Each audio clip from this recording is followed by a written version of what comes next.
Hi, I'm TeresaCurrivan with Help My Child Thrive Coaching. So why is it important to know what range of giftedness your child is in?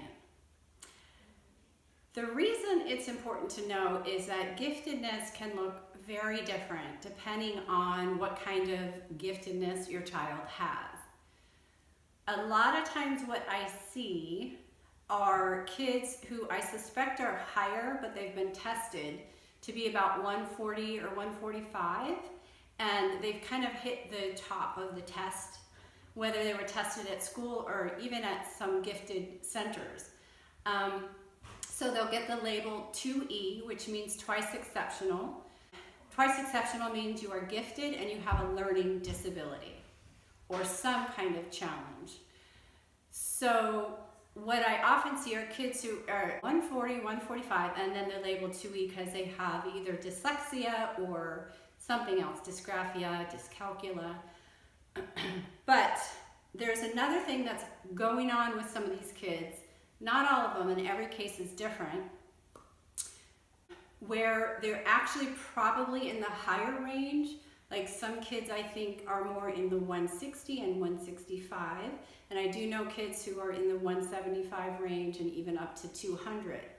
So the more highly gifted you are, the more extreme some of your ways of learning are and the ways you think, your sensitivities, your intensities are going to be. So if you have a kid who is actually in the 175 range, but they got tested at 145, there's going to be less understanding around their challenges. And some of their challenges are more fluid. So one example that I see, it's very common to see kids in the higher ranges, like 165, 175, where they just can't stand writing. They just can't stand it. So they're not good at it. They often will get labeled as having dysgraphia. And yes, they may have dysgraphia. Often what we see is that about 50% of kids who are in the highly to profoundly gifted range, meaning above 145, have terrible handwriting and have difficulty handwriting. So this could be for various reasons. One being that they just don't have the patience to write. These kids will often prefer voice to text, prefer typing, prefer videos. They may be great storytellers, but have a hard time with the actual writing.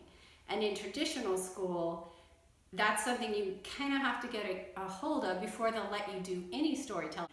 And it's also hard to tell a story when your writing is so, challenged and it's a struggle to write. So that's just one example. There are examples in math with dyscalculia.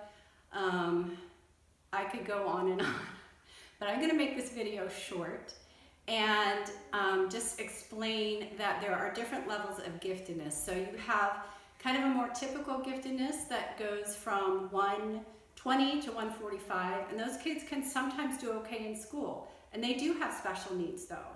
They can get very bored and they've got, their sets of issues, and every child is different within that range. And then you have 145, and I think it's to 160, and every gifted professional kind of has a different category for these. So it's also fluid, but that would be considered more highly gifted. And then you have exceptionally gifted, which would be 155, 160 up to 175 to probably 180 to 200 is, and again, it's fluid, and that's why I'm not focused on the exact hard numbers. But it is important to know that a profoundly gifted child, in the terms where we're talking about like maybe even up to 200, is going to have very different needs.